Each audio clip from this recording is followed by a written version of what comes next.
Week four already. That feels kind of fast. Week four, fantasy football waiver wire pickup show. I'm going to edit the title because I didn't do that either. So bear with me 1 second. Ashton, how are you? How's it going? How is fantasy football going for you through 4 weeks? Not too bad, not too bad. Picked up DFS started really rough this week. Through the early window, was looking at an investment of about 150 and only winning about $11. I was like, oh man, I'm gonna have to scale back. Got through the afternoon window. Some of my guys in the later games came around for me, so I ended up pretty much breaking even, which was nice. Live to fight another week, basically. In all my drafted leagues, didn't do too great. My one dynasty league where I thought for sure I was going to lose, I won because the guy has a super team, but the guys didn't come to play and CD goosed him. So just how it goes sometimes. That's just how it goes, and that that's actually a pretty good transition into our first. We're talking waiver wire pickup show. These are the guys that are sitting out on the waiver wire. You're looking for someone to pick up. Maybe if you have a CD Lamb who is not going to play this week against the Packers, and you need a receiver to pick up in his place, we're going over quarterbacks. We're going over running backs. We're going over wide receivers. We're going over tight ends to help you. Not only you, Ashton, but to help the people out there win their weeks, to help the people make some money, to help the people, if you're 0-3, I'm 0-3 in the league. I'm 0-3 in my home league, which is the worst. It's tough. Getting clowned. And trying to make some moves here and there, but home leagues are always tough because trades never, it always feels like someone's ripping someone off, and it's very rare to see a trade go down in my home league. We've been doing it, I think, like 10 years now, and I think there's probably a total of like maybe 5 trades ever. So I'm trying to work something. It's not going to work, so I'm looking at the waiver wire right now. And with that being said, let's kick off with the waiver wire. Let's kick off receivers. Like I said, if you're trying to fill in for a CD Lamb here, there are a couple of different ways you can go, right? We saw a couple of big weeks. I guess we can start with the biggest week, a guy who's probably not going to score 40 points again, maybe in his career, but Trey Tucker, right? Trey Tucker is an interesting conversation here with the Raiders. He's a guy who it seems that he's established himself as a wide receiver too, especially with Brock Bowers dealing with an injury. The run game has not really got off the ground yet this year. Ashton, is Trey Tucker a guy that you're going out, and if you need a receiver, he's probably up there for your number one waiver wire pickup? He's right? one of them. I think him and if Alec Ayomena are not rostered, one of those two would pretty much be my top targets on the waiver wire if they're not already rostered. I think you kind of said it. I don't think he's really ever going to hit 40 points regularly for you. Nobody really ever does that right, unless you're the Vikings defense, I guess. That was a fun team to play against in cash this week. But, the thing with Tucker is he's got juice. He's a quick guy, and, he showed at week 1 all he needed you to have. All you needed him to have was one catch for like 30 yards and a touchdown, and that's a usable fantasy week. So I think you can do worse. If you're throwing a dart at the wall and saying, hey, I think this guy might score me a long touchdown, you could do a lot worse because he's going to be out there. He led the league in routes ran last year for the Raiders. Obviously he's not going to supplant Jacoby Myers or Brock Bowers anytime soon, but I wouldn't get worried about Dante Thornton being in the mix because he's just running a lot of vertical clear out stuff. But Trey Tucker's a guy that I feel like they think can do some of this more short area, more kind of gadgety stuff, some touches. He had a handoff, he caught a couple screens, but he hit some big plays down the field as well. If he keeps getting involved, that's great. I don't know if he's going to see 9 targets every week, but if he gives you 4 or 5 targets a week, maybe even 6, depending on the game script, he might be able to turn 6 targets into 3 catches for 40 yards and maybe a score. And you're happy with that if you're trying to find someone to replace CD for a couple weeks. Yeah, it almost feels like too, right? I think last week he was on the field for 90% of the offensive snaps or something like that. He feels like a guy who is kind of integrated himself as a key piece of this offense, right?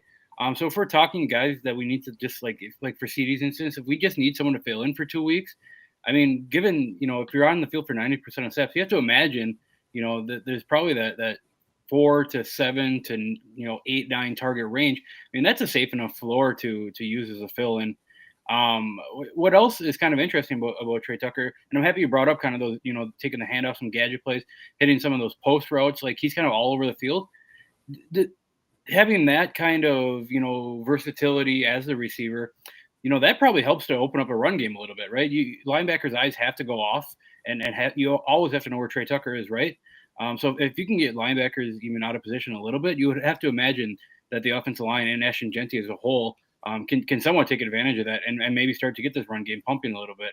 So I think in order for this Raiders offense to really get moving, like Trey Tucker has to be involved. Yeah, I think he'll stay involved if nothing else as just kind of a gadgety big play guy. I mean, we know the 3 wide receivers that are going to be out there for them. It's going to be Tucker, Jacoby Myers, and Deontay Thornton Jr. You know, Thornton, he's going to run a lot of the X, clear out kind of sacrificial X stuff that a lot of Gabe Davis, we saw same things we saw Gabe Davis doing, same things we see MVS doing. Myers and Tucker can really kind of split, kind of go play the same places. They can both kind of play in the slot, both play a little bit of flanker, a little bit of Z. Bowers is always going to be out there. So I think if you need a guy that's like, hey, he's going to be out there, maybe he catches me some balls, especially if game script gets a little wonky. I think you can do a lot worse. Now, I haven't taken a look rather at who the Raiders are necessarily playing next week. The Raiders have got the Bears, so that's a great matchup. Basically everybody on the Bears is hurt. It's a little surprising the Cowboys didn't do more in that game. CD getting hurt obviously has a lot to do with that. But, I wouldn't feel terrible about throwing Tucker in my lineup this week if I needed somebody, just because the Bears, Jalen Johnson's out for the year. He probably wouldn't be on Tucker anyway, but the Bears defense is pretty bad. And that game has shootout potential, especially, being at home in the Dome in Las Vegas. I think that game, that actually might be a really good spot for DFS this week too, for tournaments. Cause that game has a lot of sneaky. I haven't looked at totals or anything yet, but that to me, that game kind of screams that it could be like a 48 and a half to 50 and a half total. Some sneaky shootout potential there. So I think you throw Tucker in your lineup and, you just kind of see what happens. Yeah. I agree with you. I think last week I wrote up that Dallas Chicago game was sneaky shootout, and I guess it kind of was on one side, right? Yeah. With Chicago kind of just having their way with Dallas, but as a whole, right? Chicago has not been great against the pass this year. I think Tucker's fine. If you need a fill-in spot, if you need someone to pick up, like he also feels like if someone else, like if you and someone else are kind of in that receiver spot, I would much rather have Tucker than have someone pick him up and play him against me where he goes. Not that he's going to go for 40, but where he goes for he goes 5 for 105 and a touchdown or something like that. That's going to feel really bad if you have that happen to you. Right. So you mentioned another receiver there in Ilek Ayamanar. Is there one that you prefer over the other? It feels like between the two teams, right? The Cam Ward is obviously the rookie here, and it looks like he's kind of building a little bit of a connection with Ilek over the first 3 weeks of the season. Is that something that means a little bit more to you than maybe a guy who is a big play threat like Trey Tucker, or do you think Ilek?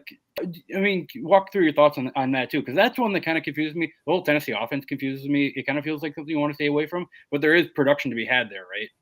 Yeah, I think so. And I think the big thing, especially just in a one-game sample looking at next week, right, is Ayamaner's draws the Texans in Houston, whereas, Tucker's getting the Bears at home. So I definitely think that as far as an opponent matchup, I think Tucker's got the edge there. Yeah, Ayamaner's interesting. He's running a lot of snaps. He's getting targets too. I mean, I know he's not getting – we really thought, I myself, the fantasy community, we really thought Calvin Ridley would see just 1 billion targets in this offense by the end of the year. And Ayamaner's kind of quietly not getting just faded completely by him. He's kind of there. I mean, back-to-back weeks with 4 catches. He scored in back-to-back weeks as well. The Indianapolis defense is definitely not going to be the same as the Houston defense. But I think that it kind of depends on what you need, right? If you're trying to put someone in your lineup and you're like, hey, it's okay if they get me 6 points, but I know I win my week if they give me 20, right, with Tucker versus Ayamaner, you're throwing him in there and you're like, I'm pretty sure this guy can give me a solid 10. Maybe he gets me 18 or 20. I think it just kind of depends on what you want. Me personally, I like to chase upside, because scared money don't make money, so to speak. But I think Ayamaner is definitely an interesting, if nothing else, just a stash and see kind of how the rest of the season plays out. I think Tucker's role we're pretty sure about. Ayamaner being a rookie that this regime drafted, maybe they decide, hey, we want to make this guy a featured part of our offense instead of Calvin Ridley. Crazier things have happened. So I think both of them are very much worth roster spots. Go ahead and grab them if you can. But if on a one-game sample, I think I feel better starting Tucker next week than Ayamaner. Yeah, and that's you took the words out of my mouth there. Like it feels like in a vacuum, put a gun to my head. I had to pick one to start this week. It feels like Tucker. It feels like he kind of has the safer role, right? But to your point, right? Io Manor, he scored in back-to-back week. It looks like there's somewhat of a budding connection. I mean, there's obviously some investment in him with the draft, right?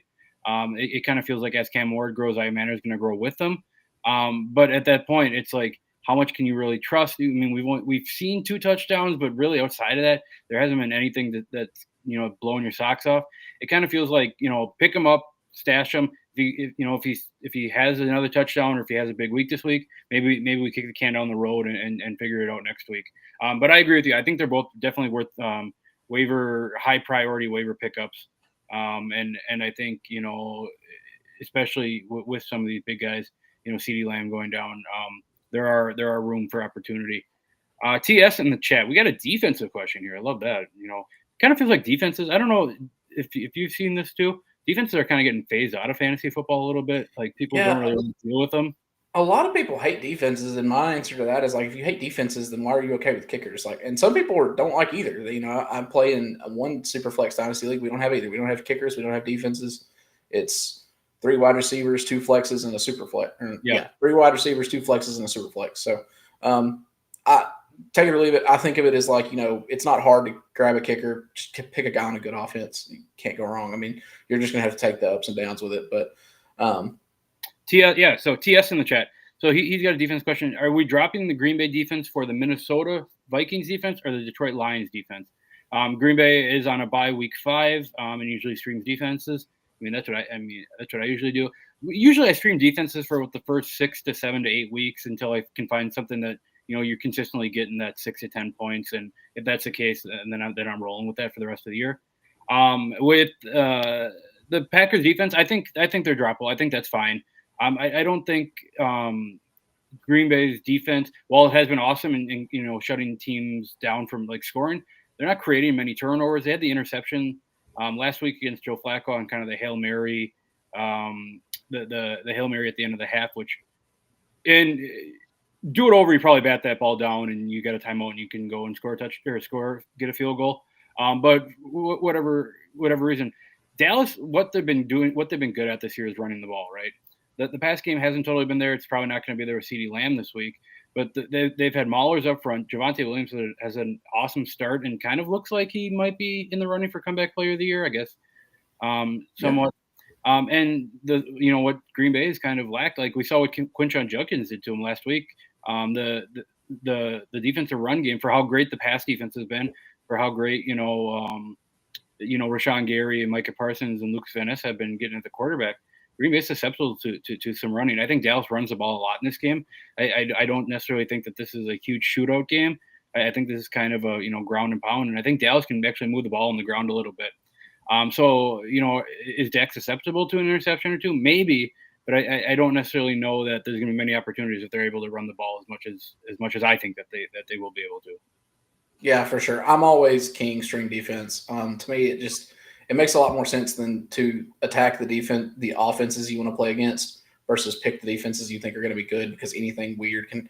Granted, that goes both ways. Anything weird can happen on a 1-game sample. But to me, if I decide to roll out the Packers defense against the Cowboys, like you said, because I think they're the best defense in the NFL, there's always a chance that game gets wonky and points just go back and forth. We don't think it's going to happen, but it's in the range of outcomes.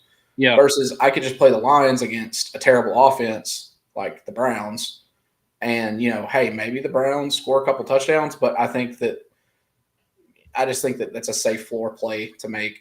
I don't try and get too deep and think too hard on defense. I just try and have someone in there every week that I don't think is going to sink me, and just kind of play the game that way. Attack bad offenses is what I always like to do.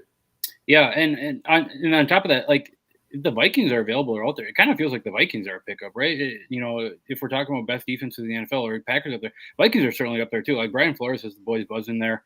That's just a chaos creating defense where the ball is going to be up. Now they play Aaron Rodgers this week, which I don't love because I think Rodgers is probably always going to make the right decision. But they play off in London, and we usually get kind of some crappy weather out there. It's they're traveling. They just get weird too in that slot.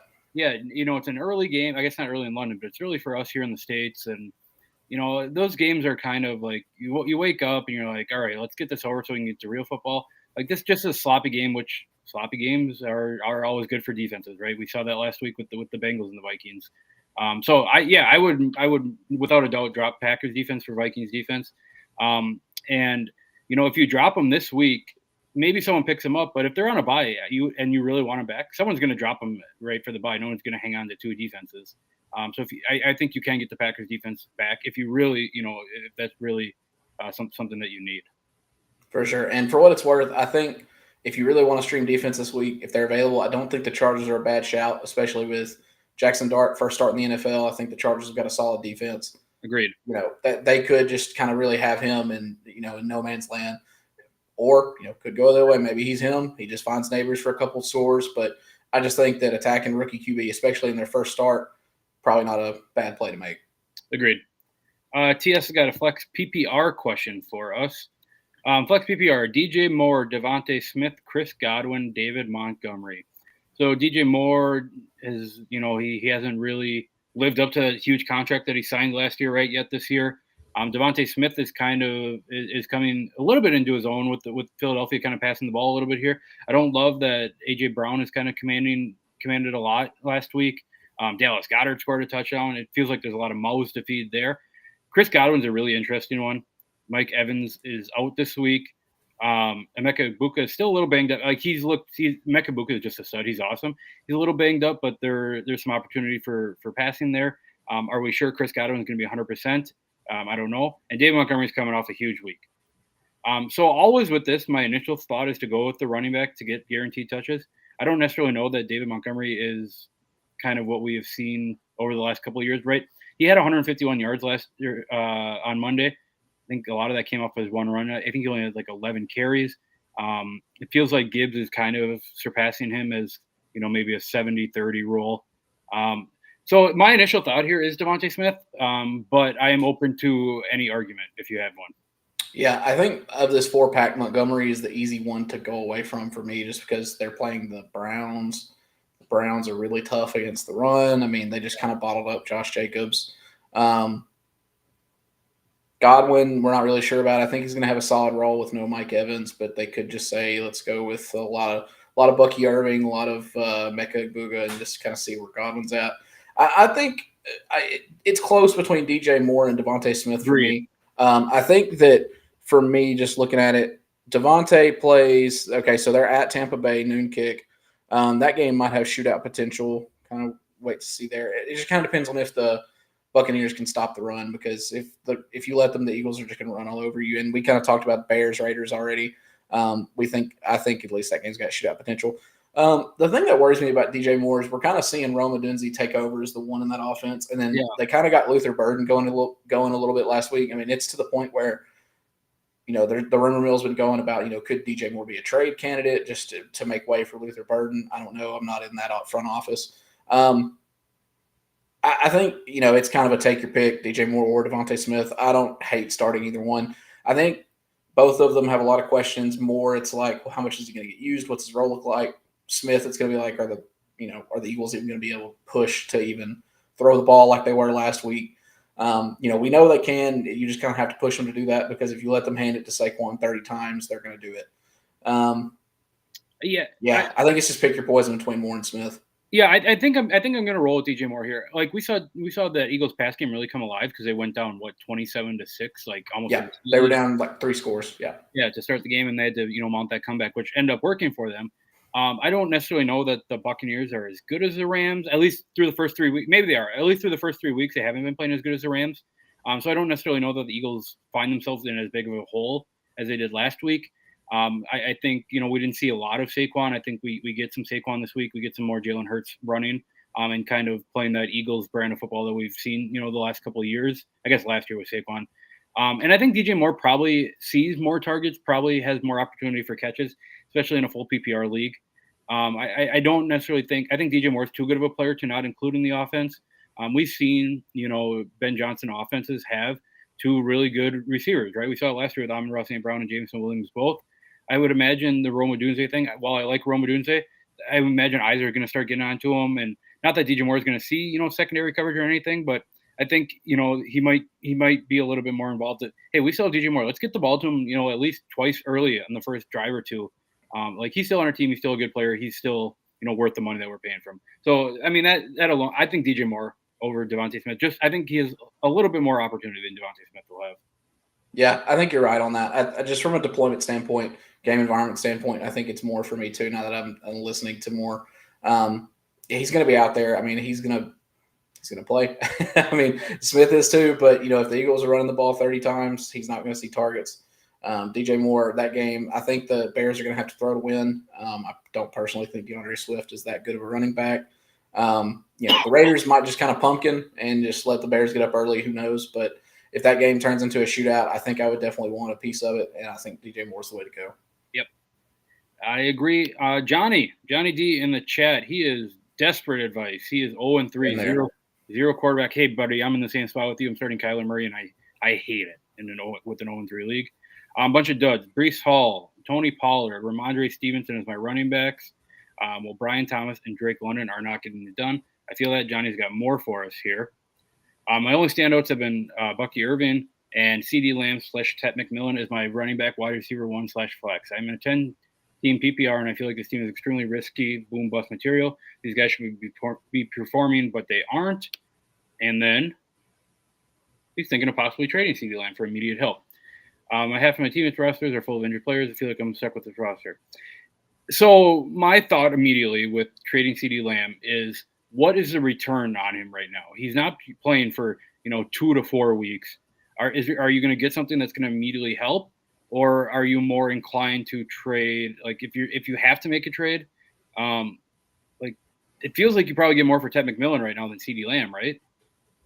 Yeah, unfortunately, I think you're correct there. If you choose one of those guys to trade, I think he's got the most value sitting on the table right now. It never feels good trading one of your stud players, but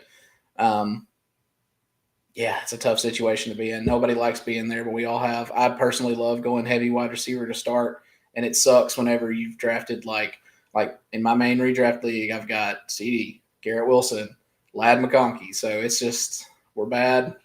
We're stank. It's fine. We're just going to have to get through it. I think you don't want to do too much right off the start. I think London he gets it figured out. Falcons get it figured out. Last week was just an absolute. As soon as the game started, I've seen this movie before. I don't have to watch anymore. I know how this one ends, and it ended the exact way I thought it would because that's what we always do. I thought the sleeper notification of Michael Penix bad has been replaced by Kirk Cousins was hilarious. That was a really good way to cap my Sunday. But back to the question. I think Ted, if he's the guy with value on your roster, maybe you try and package him for some help. Maybe you can go grab. Trying to think of any names that come to mind here. You asked me to name players off the top of my head, and I can never do it. But I don't hate either. Brian Thomas is an issue. It's an issue for a lot of people, right? He's just not performing to that, where you drafted him right second round, probably early second round, middle second round. He's just not fulfilling that right now. I'm not ready to give up on him yet, and I'll tell you why. I think this might be a week. First of all, I think he's too good of a player to not get the ball to. I said it last week, and it kind of came true, kind of not. But it really feels like Jacksonville needs to get Brian Thomas the ball like immediately on a tunnel screen, or just to throw it out one-on-one, have him go make a play. Because he's got alligator arms going on. There's drops going on. He needs to build some confidence. I think he's a good player. I think with the ball in his hands, he can make things work. Now, I don't totally trust Trevor Lawrence. I don't totally trust Liam Cohen. But I think if we have Brian Thomas against the 49ers this week, who 49ers 3-0, they've been outperforming expectations with all the injuries. They haven't really played that great of teams. So I think getting good players the ball against them can work. I think they are susceptible to, if anything, on the defense. I think they're susceptible to outside passing. So I think Brian Thomas is a guy who it's going to suck, Johnny, but I think if you hold on to him and he has a big week, I think he might be a guy that you can end up trading for sure. And trade him as high because everyone's waiting for him to be what we saw last year, right? I think even if you get somewhat close of a glimpse to that, I think there's going to be some want for him. So, Johnny, you may have to suck it up and fight it for fight at 0-4. But if there's any glimpse of anything for Brian Thomas, that's who I think I'm looking to trade out of your lineup here. Yeah, and I think if you can, I know we touched on this last week. I'm just pulling it up one more time. I think it's not the worst idea. Now, this is kind of a downgrade from obviously from Brian Thomas, but we talked about how the next like 5-6 games or so last week for the Saints are about to be cupcakes defensively. So they go at Buffalo. That game could get crazy. They host the Giants and the Pats back to back. They go to Chicago, home at Green Bay, and then their tough game comes in with the Rams in Week 9. That's a pretty solid stretch. I think that 4, 5, let's see, 1, 2, 3, 4, 5. That's a 5-6 game stretch. If you can get Chris Olave for relatively cheap, I don't know if he's going to be good for you. I don't know if he's going to score a ton of fantasy points, but he's going to get a lot of targets. I mean, good Lord, through 3 weeks, the man's got over 40 targets. I think I'm saying this right. He had 13 week 1, 10 week 2, and 14 last week against the Seahawks. The Seahawks, who've got one of the better defenses in the league, caught 14. He caught 10 of those targets for 57 yards. So that's a 15-point fantasy game without scoring a touchdown, which is absurd. Yeah, he's the only good wide receiver really that the Saints have. I mean, I know there's a lot of guys that love Rashid Shaheed, and he does what he does well. But I think as far as like a true good wide receiver, I think Olave's there. The only thing you worry about with him is obviously injury history. But I think if you're in a situation where half your team is hurt anyway and you kind of need to make a splash and hope it works out, there's worse darts to throw than Chris Olave. It's interesting. I've been off of Chris Olave over the last 3 years. Like I don't even think of him as a player. But it's hard to argue with 37 targets in 3 weeks. Yeah, for sure. And I just think just from looking at it from a game environment standpoint, I mean, they could get blown out at the Bills, but if they're getting blown out, they're going to throw the ball a lot, which means he's probably going to see a lot of targets. Giants, that's going to be week 2 of Jackson Dart, pending injury. That game could get crazy. New England, they've kind of been really soft in the pass game this week. If Christian Gonzalez is healthy by then, maybe it's a problem, but I don't know that necessarily is. And then at Bears, we've talked about it. The Bears defense is sorry. They're just not very good. And then Tampa Bay is going to be another possible shootout spot. The Rams right here is the one spot later in the year that I worry about. Rams are pretty tough defensively at Carolina, and then he finishes out the year after the bye week with Atlanta, Miami, Tampa Bay, Carolina again, the Jets. He's got a really soft schedule to end the year, to be honest. So I think that while it may not feel good and it may not look pretty, points are points. 10 for 57 is the same as catching two targets for 30 yards and a touchdown. They all scores the same. And I think, he's going to be out there. He's going to catch balls. Yeah. Yeah. Interesting. So, and then one more thing Johnny had mentioned for a player there, I'm going to lump it into Nino. Shout out Nino. I was in the chat question here. So Nino's asking, crazy using number 1 priority on Justin Fields in a 12-man league. I'm holding on to Dak right now. So CD going down kind of sucks, which it does. Johnny was talking about Breece Hall is not really getting it done. To touch on Breece Hall real quick, I think he gets better with Justin Fields. I think having 2 running threats are going to benefit both players. So I think just the Jets have had with Tyrod Taylor, they're just not going to run the ball very effectively. You can kind of load the box on them and make Tyrod beat you through the air. With Justin Fields, I think we can kind of see a little bit what we saw against Pittsburgh in Week 1, where once that running game gets going, Justin Fields can really settle in. That being said, is Nino in a desperate need for a quarterback right now with Dak that he has to go for that number 1 priority on Justin Fields? Me personally, that's a tough one. I think that Fields, I'm right there. I hate using number 1 on a quarterback, especially in a single quarterback league. I think that it's better used somewhere else just because, I think Dak's going to be serviceable enough. The Cowboys might get pushed enough times to where he's going to have to throw the ball. And, just because CD goes down, they've still got George Pickens. He's still a quality wide receiver in his own right. Just pulling up the next couple games for the Cowboys here. Green Bay on, I think that said Sunday night. Is, at that one, we kind of previewed a little bit already. That one might be a tough kind of game. But then they come off, they go to New York to the Jets. They get the Panthers. They have Washington. All 3 of those are possible spike games for Dak because those defenses are kind of not the best. Then to Denver, that's a tough one. If CD's right by then, he'll probably get the Surtain treatment. But, we did just kind of see that mean nothing to, I think it was the Chargers. Or no, it was week 2. I forget who they played week 2, but they kind of went right at Surtain, and it kind of paid off for him a few times. I'll have to double check in who that team was. But so I don't think that you're hurting so bad with Dak that you need to get rid of him. Last week's obviously really disappointing because if you're like me, I thought Dak was going to absolutely smash against the Bears. But, I think that you kind of stay the course right now. CD will be back before you know it. We'll call it 4 weeks. If it's 4 weeks, then he comes back just in time to play Denver. And then, well, something to consider here. Their bye is just after that week 6 timeline. So if he's not looking right, there's a chance they'd let CD sit through the bye, which would not be good for anybody in CD land.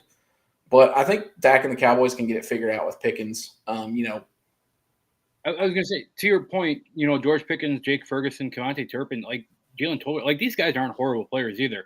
Like, they're not CeeDee Lamb, but they're guys that can definitely, hold their own and at least catch the football, right? So, yeah, to your point, I'm not. I don't think that I'm using number one on Justin Fields. Just because there's already been rumblings that, like, if Fields comes back healthy, if Tyrod's playing good, they may not go back to him. I don't quote me on that, but to me, like, I think you kind of know what you have in Tyrod Taylor. He's not great, but I think he's not going to lose you games, whereas like Fields can kind of be Jekyll and Hyde sometimes.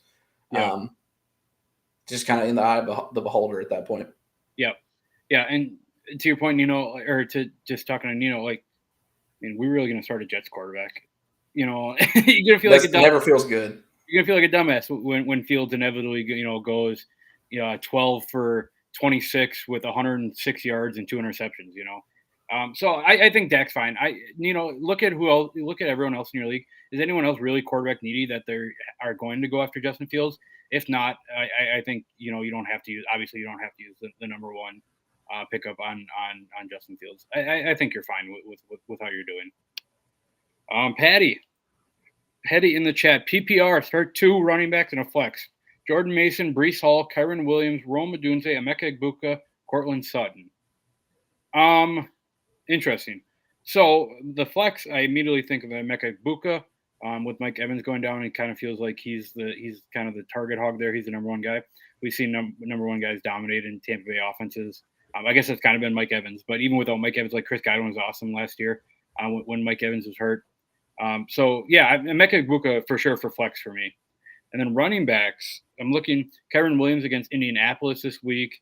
Breece Hall has the Dolphins, and then Jordan Mason is on the road in London. Do you feel one way? I'm going to continue to start Kyren Williams. He scored last week. I think the Rams need a run game in order to really, become that dominant team that we know that they can be. And then Breece Hall, Jordan Mason. I think the role's too good for Mason to not start him. Agreed. That's kind of where I'm at. Like, whether you feel good about his matchup or not on a week-to-week basis, I think until Aaron Jones comes back healthy, the next guy up is Xavier Scott. Who is that? Sorry to his family if they're watching. But, like, Jordan, he's like we saw it last week. He handled 16 carries, which is not a lot considering how that game kind of went, which, I guess the defense was scoring all the points for him, so that wasn't like he had to do a lot. But, he was averaging over 7 yards a carry, 16 for 116 and 2. The Steelers haven't been particularly strong on defense this year. It's kind of a lot of old guys running around out there, a lot of unks playing ball. Yeah, ball. Not been great. And, we just I just think that Mason's role is too good to not start him. Now, the question on the second RB for Breece Hall and Kyren, I don't – we're kind of seeing Blake Corum eat into Kyren's workload a lot, which doesn't feel good. Not like a lot, but he's kind of getting worked in there. Makes absolutely no sense to me how the Falcons couldn't run the ball on the Panthers apparently last week. But, the Panthers, their run defense is usually pretty bad, so I wouldn't feel bad. I don't know why I'm talking about the Panthers. They played the Colts according to this. Sorry about that. Might have been looking at the wrong K. Williams. Shout out Kyle Williams maybe. But I don't know. This Rams-Colts game might be a fun one too. That one could get kind of crazy. I think Kyren's fine. Breece Hall, there's still – I don't know. Breece – I don't know, man. I was looking at Breece's player card earlier, and I'm like, wow, is he really playing that low of percentage of snaps? Like, let me pull it up. Now, they are playing the Dolphins, and, the Dolphins are kind of not great. But, he's played 58% week 1, 64% week 2, 55% week 3. It's kind of worst-case scenario for Breece where he's not really getting the majority of the snaps for whatever reason. Braylon Allen's getting worked in. Maybe it's Isaiah Davis getting worked in. The Miami draw is a nice one, obviously, but I think just because I think he has a better opportunity to score points, I think I'm going to go Kyren Williams in the second RB. And for the flex, man, that's a really strong three-piece of flex. Rome, I love. Emeka, I love. Sutton, I think, has got a really good opportunity against the Bengals this week. Yes, on Monday. Man, So just while you think on that real quick, I agree with you. I think Jordan Mason, Kevin Williams, and the tiebreaker here is going to be that I think they both have better opportunities to score touchdowns than Brees Hall does. Patty, check out Zach Bruner's rankings. I believe they'll be out tomorrow. He's top 10 in rankings last year. He'll give you the idea of what you need to do at running back position. I think flex for me is Rome. I think I go around. I think I keep carrying the. I think I keep riding the hot hand. Yeah, I don't hate that. I don't hate that at all. Suave, I think this is a very easy answer. Hey guys, trade Jalen Warren and Devontae Smith for Amon-Ra St. Brown, other running back for Trey Benson, Trayvon Henderson, RJ Harvey. Even though those are I don't love those as your running back. You're trading you're trading Devontae Smith, who's kind of a middle pack receiver, and Jalen Warren, who is kind of really relying on pass game right now, for a superstar receiver. Yeah, I'm doing this in a heartbeat. Yeah, I think this one's an easy accept. It does kind of leave you a little weak at running back. I think Benson's going to be fine. He's just going to have the opportunity, and that's all we really need out of running back is opportunity. RJ Harvey probably gets going at some point. Trayvon Henderson, they'll probably realize that he's the most explosive player on their offense at some point. Yeah, I think when you're upgrading that much at wide receiver, I don't really think there's a lot of question to be had here because I had a big fade in on the Lions for this year. I just thought they might take a step back, and they are just proving me wrong every week. Me and my lack of ball knowledge, apparently. I do kind of hate giving up Jalen Warren, but I think when you tier up to someone like Amon-Ra, you just got to do it. Yep. I love trading two, maybe mid. I'm not gonna call them mid players, but middle to fine players for a superstar. Great for me. Nino also got the same problem. 0-3. Should I make moves or just roster just to wait it out? He's got Jalen Hurts, Chase Brown, Ja'Cory Krosky, Merritt, Ramondre Stevenson, Brian Thomas, Emeka Egbuka, Marvin Harrison, Matthew Golden, Quentin Johnson, Keon Coleman, Josh Downs, and Hawkinson at tight end. I don't hate this roster at all. Again, I think I'm probably higher on Brian Thomas right now than a lot of people are. I think he's fine. Again, I think it's just a wait for Brian Thomas. There's a reason he led the NFL in touch or the NFL in receiving touchdowns last year. He's a fine player. He will be involved if Jacksonville has any sort of semblance of how to run a football team, which I guess is kind of a long point now that I'm saying that out loud. Yeah. But Egbuka, I think, is fine. I think, like I said before, he sees an instant upgrade with Mike Evans out. I hate Marvin Harrison, to be honest. Don't feel good about Marv, man. Feels bad. I don't feel great about Matthew Golden either. But I think Quentin Johnson has a better week this week. He had a tough matchup last week with Pat Surtain. So yeah, I think you're fine. Your running back scared me a little bit. Is this one where maybe, with Chris Godwin coming back, could you maybe throw Egbuka out and see if you can get any offers for an upgraded running back? I don't know. But I think this is a wait and see. If we're 0-4, we'll come back next week. We'll figure it out. Yeah, I don't hate the roster. I think that Jalen Hurts is going to elevate any team. When you get that much of a point advantage at quarterback, usually on a week to week. He kind of showed us this week, hey, I'm still that guy. I still can go get you 30 points any given week. I don't hate having Jahmyr Gibbs and Chase Brown. Chase Brown's kind of – the whole Bengals offense has been kind of bad. I don't know why they had Vaseline on the football last week, but they did. And if you're not feeling great about Chase Brown's matchup on a week-to-week, throw Ramondre in there. He's still getting used right now. He may not be by week 10, but he's still getting used right now. I think there's a lot worse receiver rooms than BTJ, Egbuka, and take your pick of QJ Marv or Matthew Golden. Yeah. And Josh Downs in there too. Maybe he starts getting going a little bit. But Hawkinson at tight end landscape's gross. We all know it is. Hawkinson, you could do a lot worse. Was very surprised to see Carson Wentz kind of come in and play like he did. It's kind of telling when a guy's on his I think they said he's making his sixth start for a sixth different team in 6 seasons, which is just absurd. That is kind of crazy. Yeah. But yeah, I think you're fine. I'm going to imagine that teams are probably scoring, you probably have the most points allowed. And while I say that every year when I have the most points allowed against me, that's eventually going to work itself out. It usually doesn't, but I think this will eventually work itself out. I think your team is fine right now. This is not an 0-3 team in my mind. Yeah, I think it's best just to kind of take a look at who you've played. Maybe, they've got really strong teams. Take a look at how your point spread looks. Are you just a little bit behind everybody? Have you, if you've been scored, if you got 450 points for, but you've got 460 points against, you're right there. You're just kind of getting bad luck with the draw. It'll probably even itself out. A real evil gopher. That's fun. That's new in the chat. Substud's got a question. Which side would you want more? PPR 12-man, Jordan Love and Bijan Robinson, or Lamar and Breece Hall? So this is an interesting one. I think Bijan is much better than Breece Hall, and I think Lamar is much better than Jordan Love. To that point, I think Jordan Love is closer to Lamar than Brees Hall is to Bijan Robinson. So I think I would rather have Jordan Love than Bijan Robinson. Yeah, I think it's Love and Bijan's side. If for no other reason, I think you can replicate quarterback production. Maybe not to the level of Lamar, but the distance between what Jordan Love scores you and what Lamar scores you, I think, is a lot more easily replicated than what the difference between Bijan and Brees Hall is week to week. Bijan's role is awesome. We know he's going to be used in the pass game. We know he's going to get a ton of carries. And I mean, if Jordan Love's not doing anything for you, go grab whoever's on your waiver wire. Maybe Daniel Jones is still there for some reason. Maybe maybe Jackson Dart comes out this week and shows out. Go grab him. I won a redraft league. From the ashes, my Justin Herbert's rookie year because I snatched him up off waivers, and all of a sudden, I went from having a bad quarterback to having a stud who was giving me 30 a game, and he carried me all the way to a title. So, I think I like Jordan Love Bijan side on this. Yeah, and go for if you're not confident in quarterbacks.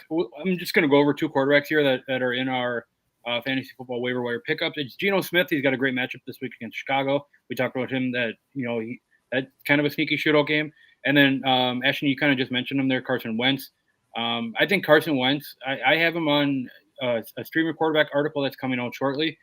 He had I think 180, 190 yards last week and 2 touchdowns, where the defense did a lot of the heavy lifting. I think if he is put into a situation where he kind of needs to pass the ball a little bit more, I think that's probably the floor of his is probably 12 to 14 to 15 points, and then a ceiling is probably 18 to 20 points. I think he's always going to finish in that range. I mean, Carson probably the same player as Jordan Love, but just without the name value, right? From a fantasy points perspective, right. I mean, he was an MVP at some point. It's not like this guy can't play football. He's got Justin Jefferson, T.J. Hawkinson, Jordan Mason around him. He's got Kevin O'Connell, who I think is the top 5 coach in the NFL. I think Carson Wentz is fine for a high floor pickup.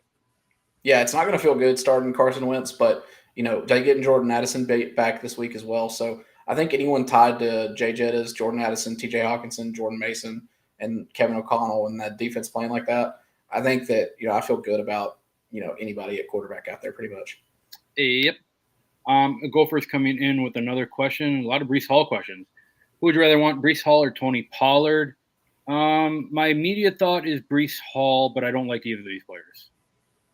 Yeah, I think it's kind of pick your flavor, right? I think Brees Hall is the more kind of exciting, explosive player, whereas Tony Pollard is just going to see great usage. I mean, he had 18 carries week 1, he had 20 week 2, and he had 16 last week with a score. And I mean, these are games where the Titans are, not exactly competing the best, so I think at the very least he's going to be out there. The downside of that, he's not really catching a lot of passes out of the backfield, which sucks. But, I think it just kind of, if you want someone that is going to give you 20 touches and you hope he falls in the end zone, go with Pollard.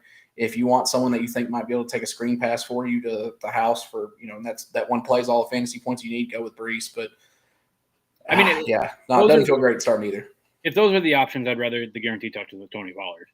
Yeah, I think that chasing, the big play with Brees Hall, there's a time and a place for it. I think if you're just saying in a vacuum, who do I want? I think you give me the guaranteed opportunities with Tony Pollard because the Titans are going to get it figured out at some point. Cam Ward's kind of flashed some really good upside. They've kind of quietly been playing not great, but they're kind of getting there. Their wide receiver core is a little weird right now, but I think they eventually kind of start getting it kind of put together. Houston's a tough draw this week. The Texans are pretty stout up front. But then they come back with Arizona, Las Vegas, New England, Indianapolis again. So I think that's a run of defenses right there that maybe they could get a little bit more going in the run game against this 1 week against Houston. Maybe Tony Pollard gets kind of stymied this week, goes 12 for 45 and no touchdowns. Maybe you can get him on the cheap. Maybe someone's frustrated and just drops him because he's only scored 15 points for him one time. Just kind of wait and see. Maybe he's out there. But I think Brees has enough excitement value where he would be harder to get. Give me Tony in that 2-pack. Perfect. Henry, shout out Henry. We are using his article actually for kind of the skeleton of the show. Are we buying low on Chase Brown? And curious what your thoughts are on T. Higgins too. I'm fine buying low on Chase Brown. I'm not giving up a ton for him. I'm not expecting very big things out of this Bengals offense. But if you can get him for cheap, yeah, absolutely, it's fine with me. I mean, he's still the starting running back. He's still going to get touches. He's still going to see work in the pass game, so that's fine. And T. Higgins is an interesting one. I love T. Higgins. He's one of my favorite receivers in the league. I don't like Jake Browning, but it's hard to argue that with a not as experienced quarterback coming. Not that Jake Browning isn't experienced, but not as experienced quarterback coming in. Who are you going to throw to? Your guy who Jamar Chase, who's probably going to have more eyes on him, right? Or T Higgins, a 6'5" monster who's getting, the number 2 coverage. I don't mind, buying low on T Higgins either. I actually like buying low on T Higgins a little bit more than Chase Brown because it feels like Bengals are probably in more passing situations than running situations as I'm talking this out. But again, Henry, buying low, what does that mean for you? What are you giving up for him? If you make a pick between the two, it's T Higgins. Yeah, I don't love, especially when you're playing backup quarterbacks. I mean, Browning has shown that he can be effective in the league, and maybe he's not carrying you to wins as far as real football goes, but for fantasy points, he's getting you there. T Higgins is always just kind of a guy to me. Like I'm kind of the opposite. I love T Higgins as a prospect. Shout out my guy from Tennessee, T Higgins. But just he's something about him. I don't know if it's just because they've got Chase or Jamar Chase there, and it kind of makes the room a little muddy sometimes. And then Chase Brown, I'm pretty sure.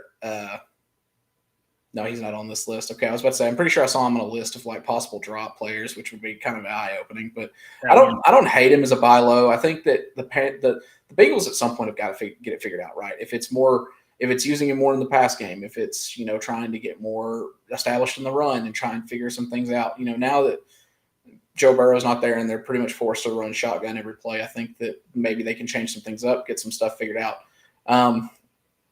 Yeah, man, I saw somewhere, I was trying to pull up the stat when you were talking, but I'm pretty sure I saw somewhere that his yards, his like adjusted yards per carry or something like that. One of those advanced stats is like really bad right now. It's like 1.5 or something like that. It's just not great for Chase Brown, but there's probably brighter days ahead for the Bengals. At some point. It seems like they do this every year where they just kind of are bad for like no apparent reason, and then they just eventually get it figured out. Probably not going to be this week against Denver. God, man, their next 3 games are so tough. Denver, Detroit, Green Bay. That's a tough 3-pack to come up against. But then they get to come off it to Pittsburgh, the Jets, and the Bengals. So I think that these next 3 weeks, I think maybe I wait one more week before I buy any of them. If they have kind of another dud against the Broncos, maybe you can come out and get T Higgins on the cheap just in time for them to have a shootout with the Lions because the Lions getting shootouts. Yeah, man, this Bengal stuff's it's tough right now.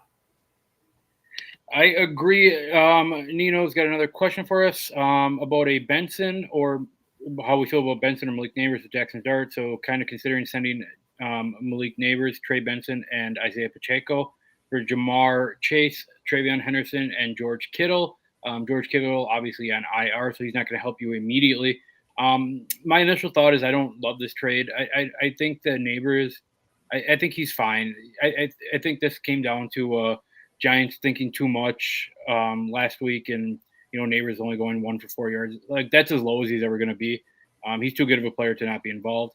I like Trey Benson. I think Arizona's offensive line is good. I think they can run the ball well. I think with how inconsistent Kyler Murray is and how inconsistent that pass game is, I think Arizona does well as run the ball.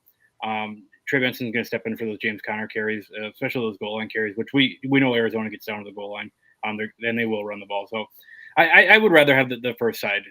Is my initial thought. I'm not into Travion Henderson yet. To your point, like he's the most explosive player, but Ramondre Stevenson is still getting carries. New England's not in a position to really compete for a championship right now. I don't necessarily know that they need to throw their rookie out to the wolves yet. Yeah, I think I'd lean Neighbors' side. I like getting Kittle. I think he's an interesting player to buy because I feel like people have kind of forgotten about him since he got hurt week 1, or was it week 2? Week 1. Yeah, it was week 1. I think Neighbors might just be it's kind of funny to say that Neighbors is in a better place than Jamar Chase right now, but I think he is just because I think the offensive environment and the coming up games for Chase are just kind of really tough. I haven't looked at specifically who the Giants have coming to town, but I mean, I think that Sertan this week. Yeah. I mean, and then on the Giants side, they go next 3: Chargers, Saints, Philly. I think Malik's a stud, man. I just don't think you can go wrong with Malik. He's awesome.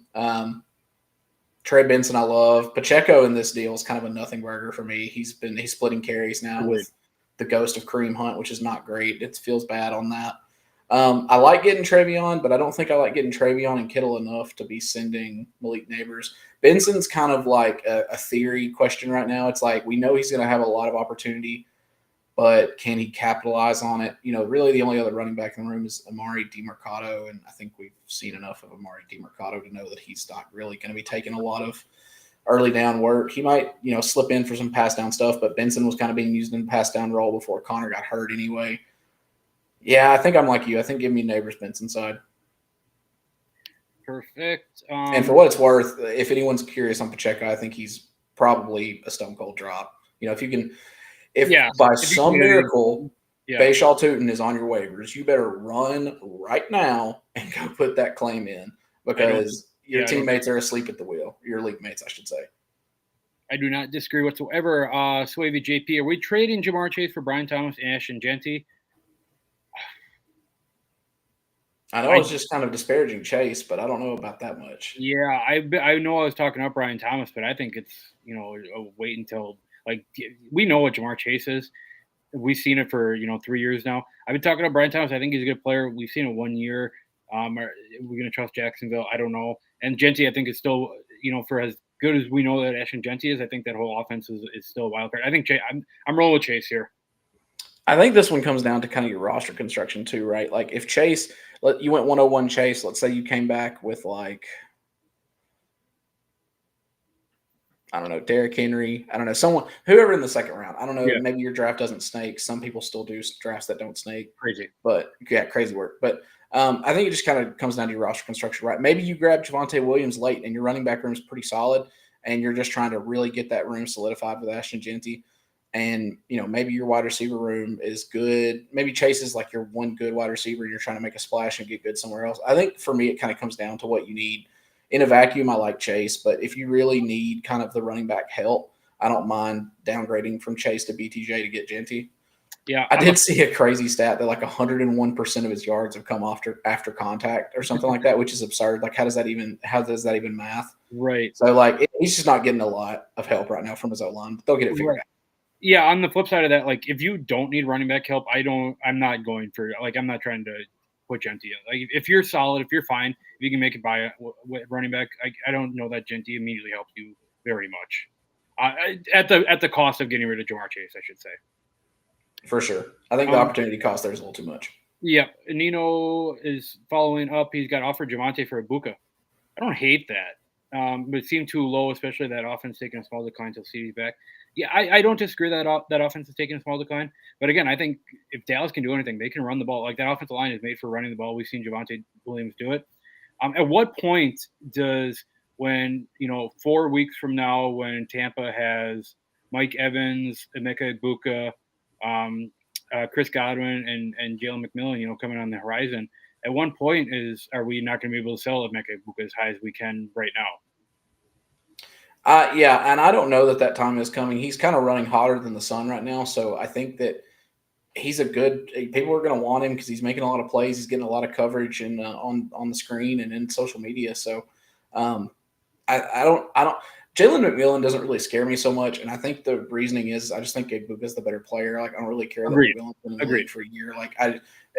Prospect to prospect, I thought Ibuka's just the better player straight up, and so I don't really think he's affected that much by McMillan coming back.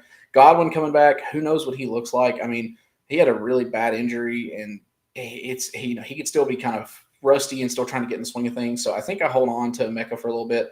Javonte is interesting though. I do like a Javonte. He's just got such a good role, and I did see it speculated that now that CD's going to be hurt for a little bit, maybe the Cowboys decide to bring up Jaden Blue to get some more juice in the offense, but I don't know how much that really hurts Javonte. To me, you're bringing in Jaden Blue to get him a couple design screens and some passes and stuff a game. You're not really doing it to give him carries over Javonte Williams. Yeah, I think I stick with Ibuka in that trade for now. I think there's enough, especially this week in the waiver. I think there's enough if you needed a wide receiver or even a running back for that matter, there's enough people that are replacement level that can get you there for a game or two until you get some guys come back healthy. The Blake Corum stuff, him getting touches over Kyron's kind of weird. I don't think he's in our column, but I just thought I wanted to mention it. Him starting to get kind of worked in is kind of wild. Yeah, and to your point about picking up some running backs, let's talk about a couple here. Jacob's got some players available: running backs Woody Marks, Kenneth Gainwell, Chris Rodriguez, Jeremy McNichols, Miles Sanders, Tyler O'Gill, Brett Corm, Rico Dowdle, Hassan Haskins, Jerome Ford, and Devin Singletary, wide receivers Trey Tucker, Turpin, Tolbert, Towns, Shepard, Mims, Bateman, Parker Washington. He wants us to pick 2 from above. Let's talk Woody Marks for a second because he is in our column. It kind of feels like he is an RB2, an RB1.5 right now in Houston. I think he had 48% of the snap share last week. He's definitely the RB2 there. He's definitely the receiving option in Houston. I don't necessarily know that he's ever going to supplant Nick Chubb as the early down guy, the starting running back. But looking at these running backs, he's definitely the one that speaks the most to me. I think Houston continues to play from behind. I think they're in passing situations. I don't necessarily know that this offense is that great. This offensive line is not great. I don't think the OC is very good. But if CJ Stroud's gonna be under duress, I don't hate a receiving back here. I don't know that you're ever gonna play him confidently. But out of these running backs, he's the one I want. And then receivers, I think Trey Tucker is hands down. Maybe Josh Downs is the conversation, but Trey Tucker is the receiver for me here.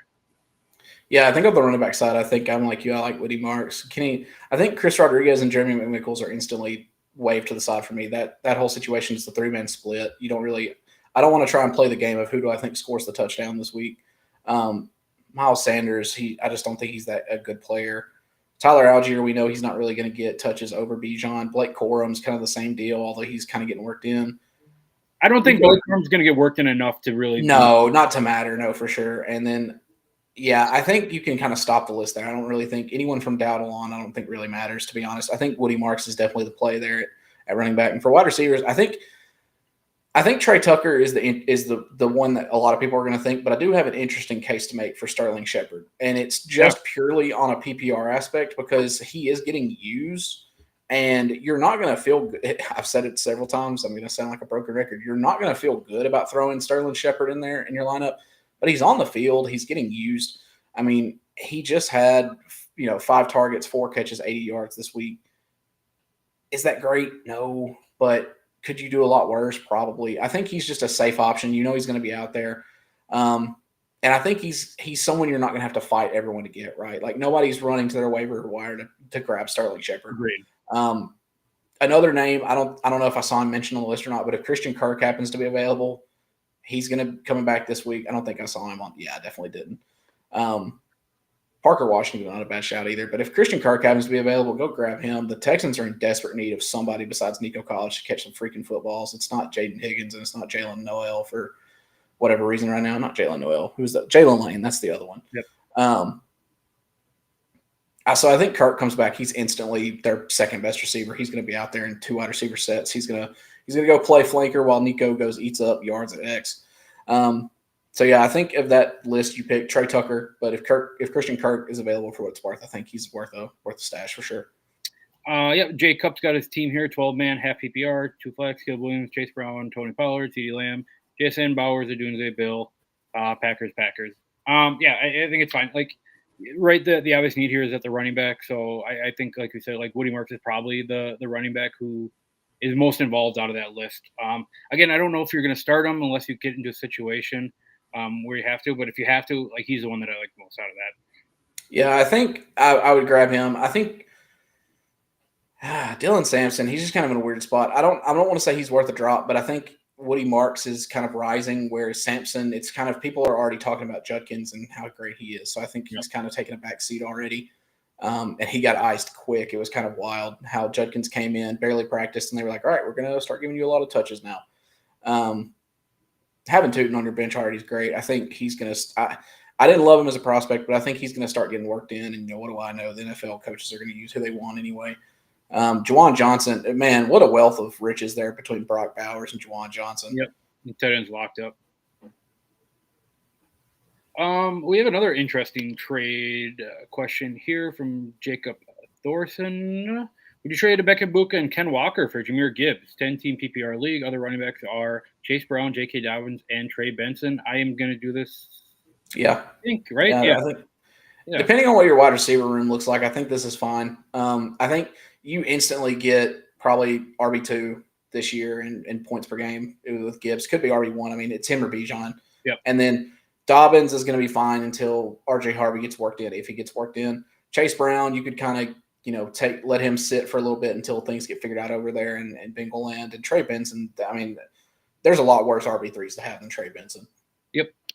Agreed. Jacob, just going back to receivers, I think we mentioned them there out of that list. I think we're landing Trey Tucker, Downs. I mean, even like you said, Parker Washington, and then I don't hate Christian Kirk either, Sterling Shepard. I think, any of those five, like any of those four after Trey Tucker, even any of those five, I think are fine if you need to pick up two receivers. Let's see what we got here. Go through questions quickly.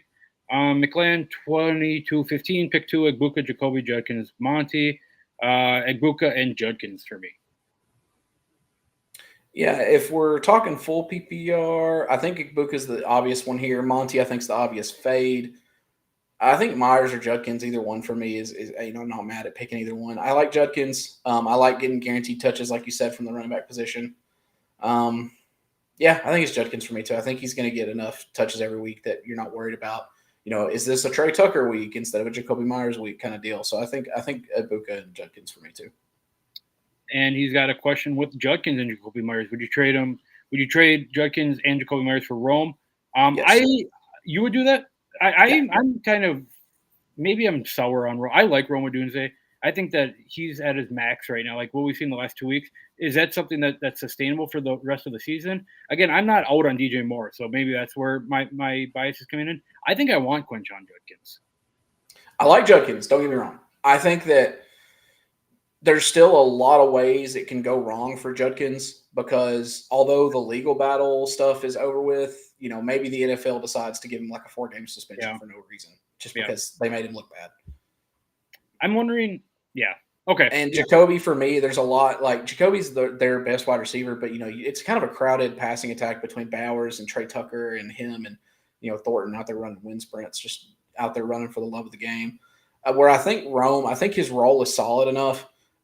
This past week was the worst game he's had all year. 7 targets. He only caught 3 of them, so not great. I don't know. I wasn't able to watch a lot of football this weekend. Me and my fiance found out we were having a baby boy over the weekend, so that's great.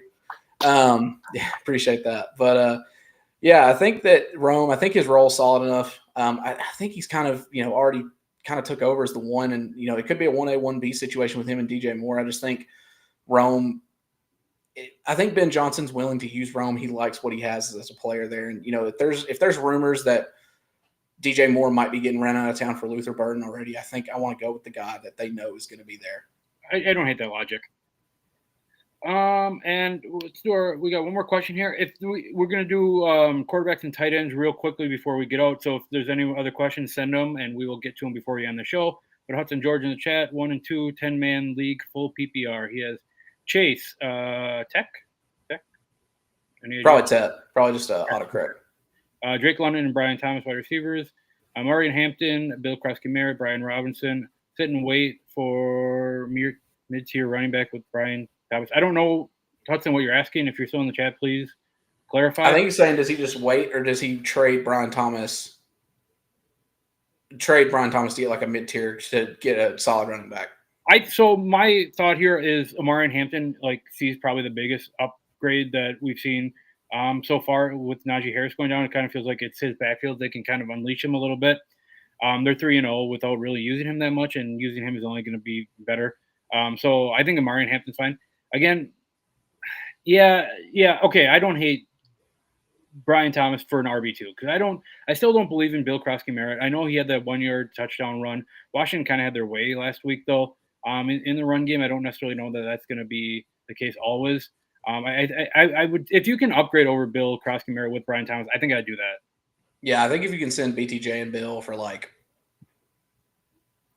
may be even able to get into if there's some frustrated Derrick Henry managers out there, and maybe you can slide that in somehow. I don't know how you do it. I think that's probably stretching it a little high to go say you might be able to go get Derrick Henry, but he had that big explosion week 1 and hasn't really done much for you since. Yeah, I don't hate trying to package BTJ and maybe throw Bill in there and go get somebody that you think's gonna get a lot of time. Maybe you could even work a deal where you throw BTJ and Bill into a deal for I don't know, Tony Pollard, maybe someone a little bit better than Tony Pollard, and still get a solid wide receiver back. Yeah, I don't even hate like testing the waters to see what the deal is with Josh Jacobs. He hasn't really reached that. I know he's doing it Yeah. again, but hasn't reached that 100-yard mark. Maybe there's some sour owners there.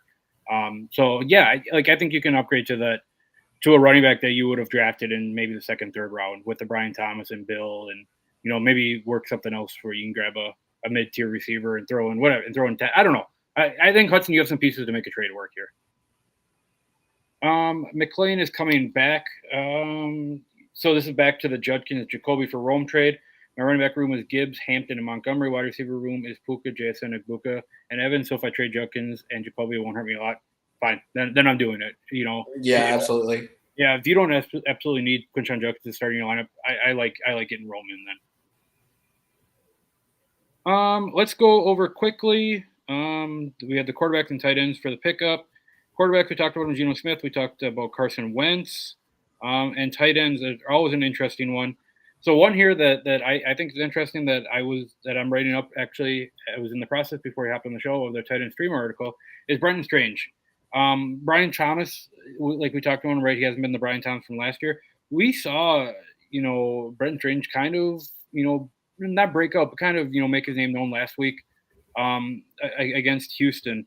A very good defense, right? I think he had 9 targets. The Jacksonville tight end room as a whole had 9 targets. There's obviously, if Brian Thomas not working, it feels like Brenton Strange is probably the next guy up outside of Parker Washington, and Travis Hunter is just not involved at all. Which Travis Hunter is droppable if anyone has any questions. But Brenton Strange, any strong opinions on Brenton Strange? Like if you absolutely have to have a tight end, you're still trying to figure out your George Kittle situation. I think you can do a lot worse than Brenton Strange, right? Yeah, I mean, tight end is such a landscape where, like, once you get past a certain tier of guys, it's just, hey, whoever's hot at the moment, go throw them in there. I was really big on Brenton Strange coming into the season. I made a move for him in a couple of different dynasty leagues because I thought that, he's going to – there's no other tight end in the room in Jacksonville. He's going to get used. He may not be very effective, but he's going to be out there, and you got to be out there to score points. So seven targets, 6 catches for 61 yards last week. That's his best in every category so far this year. Yeah, I mean, Parker Washington's kind of been a surprise to me too. I think Parker Washington playing so well has kind of made the Jaguars coaching staff feel okay about putting Travis Hunter out there at corner. Maybe we don't need Travis as bad on offense as we do on defense kind of deal. I think Brenton Strange just is kind of a safe player. He's kind of one of these – it seems like Penn State every year has some kind of freak athlete coming out in the draft that's just like, where did they make this guy? Like, what lab are you from? But, just big guy, really athletic. I think that, you can do a lot worse than Brenton Strange in your tight end room. And the other guy in the article I think we talked about or that was brought in there is Harold Fannin. It's still kind of dicey when you start talking about a backup tight end, but he's getting usage. He's being productive. So, I mean, that's really all you can ask for out of a tight end spot. Yeah. He I think we talked about last week, but he lines up in that H-back role where he can be a receiver. He can be, in the backfield. He can line up on the line of scrimmage. He can line up kind of all over this backfield.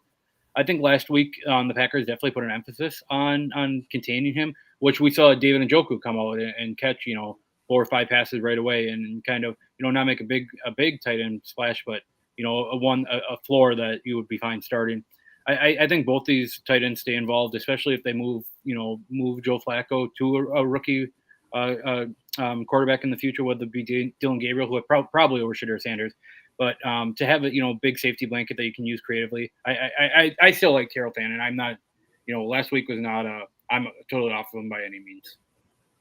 For sure. And just if deep kind of sleeper out there, Aronde Gadsden finally was active for the Chargers. He got in there. He scored 12 points. Don't ask me how. Don't ask me why. Will Dissly was out, so he was really just next guy up. We're going to throw you out there with Tyler Conklin and see what happens. If Will Dissly's still out, throw him on your bench, see what happens. Maybe he keeps getting used. Maybe he kind of ices Will Dissly if he keeps being productive and scoring points. That's an interesting one. Yeah, I'm curious. So Chargers are. It feels like every year they're everyone wants to anoint them the best team in the league. It kind of feels like that is kind of coming to fruition. Not that they're the best team in the league, but they're finally living somewhat up to expectations. So Chargers are definitely my most interesting team to watch so far this year. Like I love Justin Herbert. He's probably a top 3 favorite quarterback in the league for me. I love Harbaugh. Like he's such a character. So yeah, I don't hate the Gadsden. Shout out, scoring a touchdown last week. Shout out Syracuse as well. Big Aronde out there. Shout out Syracuse. Shout out Carmelo. But anyways, I mean that's what we got. That's what we got for the week. If you have any questions after the fact, go to our YouTube page, drop them in the comments under the live section. We will get there and we will respond to everything. We will be back tomorrow for our Green Bay Packers show, hosted by myself, Zach, and Trevor. I actually won't be on tomorrow, but it'd be about talking about the Packer game coming up. And then Thursday is kind of our flagship show. It's we go over Zach's rankings. That's really the meat and potatoes of ask all the questions you want, get those final Thursday night stuff in before the Thursday night games, and we'll go over injury reports, all that kind of stuff, which is always a fun show to do. That gets off the rails. I think last week we voted on Survivor rankings, not Football Survivor, the show Survivor. Awesome. We're judging people, and yeah, it was fun. I brought up that I'm trying to get into coffee. I haven't got into it yet, but whatever. We'll figure that out on Thursday. I actually might get a coffee tomorrow morning. But for myself, Luke Reimer, for Ashton, we appreciate you guys joining us tonight. We will be back next Tuesday. Ashton and myself, maybe we'll figure that out. Although he's got a little boy in the way, so who knows what's going to happen. We got a couple months. It's fine. Right. So we'll figure it out. But someone will be here Tuesday next week to answer your start set, your waiver wire pickups. And with that, I bid everyone farewell, and let's make some money this week. Yes, sir. Absolutely.